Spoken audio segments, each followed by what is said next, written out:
श्री कृष्ण जन्मभूमि और मथुरा शाही ईदगाह मामले में हिंदू पक्ष के लॉयर महेंद्र प्रताप सिंह की तरफ से एक अर्जी दाखिल की गई थी, जिसमें उन्होंने ये मांग की थी इलाहाबाद हाई कोर्ट से कि ईदगाह मस्जिद को विवादित ढांचा के रूप में घोषित किया जाए। हालांकि इलाहाबाद हाई कोर्ट ने इस अर्जी को रिजेक्ट कर दिया है और हमारे साथ बात करने के लिए मौजूद हैं हिंदू पक्ष के लॉयर सौरभ तिवारी जी। हम जानेंगे कि आखिर आज इलाहाबाद हाई कोर्ट में क्या सुनवाई में क्या क्या हुआ। सर, आज सुनवाई में क्या हुआ? सबसे पहले सर, जिस तरह से हिंदू पक्ष के लॉयर महेंद्र सिंह प्रताप की तरफ से सर विवादित ढांचा घोषित करने की जो अर्जी दी गई थी सर, वो इलाहाबाद हाई कोर्ट ने रिजेक्ट कर दिया है। सर, क्या असर पड़ेगा इसका?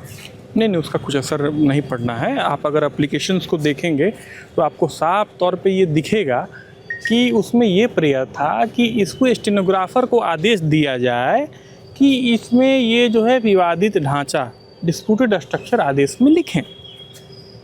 तो उसी को ऑनरेबल हाई कोर्ट ने आज रिजेक्ट किया है। ऑर्डर हालांकि आया नहीं है, ऑर्डर अपलोड होगा, तो उससे कुछ क्या फ़र्क पड़ता है? कुछ नहीं, क्योंकि विवादित जो ढांचा है, विवादित डिस्प्यूटेड स्ट्रक्चर है, तभी तो यहाँ पे ट्रायल चल रहा है, ऑनरेबल हाई कोर्ट के समक्ष कुछ सुनवाई चल रही है। सर, ये कह सकते हैं कहीं ना कहीं मुस्लिम पक्ष को थोड़ा राहत मिली है? मुस्लिम तो नहीं, राहत किसी को नहीं है, हमको तो नहीं लगता इसमें।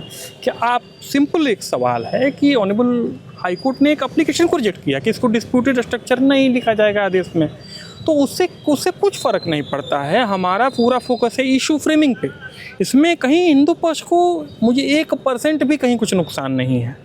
ये एक साइकोलॉजिकल होता कि हाँ चलिए आदेश में डिस्प्यूटेड स्ट्रक्चर लिखा जा रहा है, बट अगर एक एज ए लॉयर मैं बोलूँ, एज ए मेरिट पे बात करूँ, तो इससे कुछ फ़र्क नहीं पड़ता, क्योंकि ट्रायल पहले भी होता और अब भी होगा। इशू फ्रेम, हमारी कोशिश है इशू फ्रेम कराना, है ना।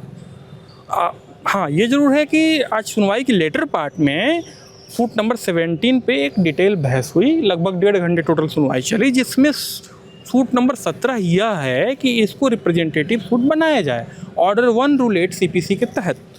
उसी का ऑनरेबल हाई कोर्ट ने जो ऑब्जेक्शन सबसे मांगा था, जो इंटरेस्टेड पार्टीज़ हैं, लगभग सभी ने अपोज़ किया, एक साथ वेलमेंटली अपोज़ किया है और ये कहा है कि इसको रिप्रेजेंटेटिव सूट ना बनाया जाए, कारण कि पुराने कई सूट पेंडिंग हैं, ये भगवान के इंटरेस्ट के अगेंस्ट काम करेंगे।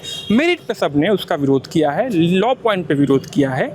इस पे अब फैसला 18 जुलाई को दोपहर 2 बजे सुनवाई डेट फिक्स्ड है, उस पर फैसला आएगा। सर, 18 याचिकाओं पे भी लगातार इलाहाबाद हाई कोर्ट ने सुनवाई की है सर, उस पर क्या हुआ आज?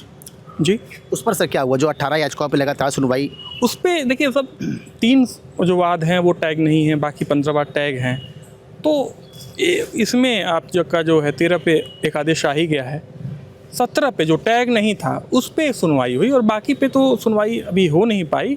अगले डेट पे 2 एप्लीकेशन केवल पेंडिंग, 1 या 2 एप्लीकेशन इंपॉर्टेंट हो सकते हैं, उस पर सुनवाई होगी। उसके बाद 18 जुलाई के बाद जो नेक्स्ट डेट पड़ेगी, जो भी होगा, तो उस पर इशू फ्रेमिंग की ओर हम लोग जाएंगे। ऑनरेबल हाई कोर्ट में यही सब बातें हुई, सब बातें रखेंगे। ऑनरेबल हाई कोर्ट की भी सहमति है कि डिफरेंट एप्लीकेशन पढ़ने से प्रोसेस डिले हो रहा है, तो हम इशू फ्रेम की ओर आगे बढ़ेंगे।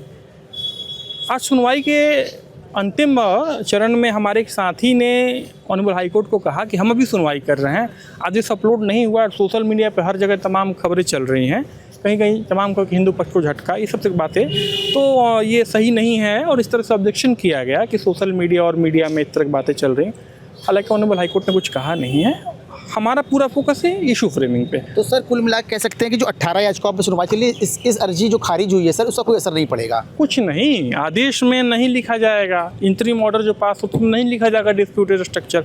तो लिखने और नहीं लिखने से क्या, वो डिस्प्यूटेड स्ट्रक्चर तो है ही है, सबको जग जाहिर है, तभी तो इतना दोनों पक्ष आप अपनी अपनी बातें रख रहे हैं, तो इसमें कुछ फ़र्क नहीं है, कोई लीगल कॉन्फ्लिक्ट। तो ये थे हमारे साथ हिंदू पक्ष के अधिवक्ता सौरभ तिवारी, जिनका कहना है कि अगर विवादित ढांचा लिखने से कोई फ़र्क नहीं पड़ता और हालांकि अर्जी खारिज होने से इस पूरे केस में भी कोई असर देखने को नहीं मिलेगा।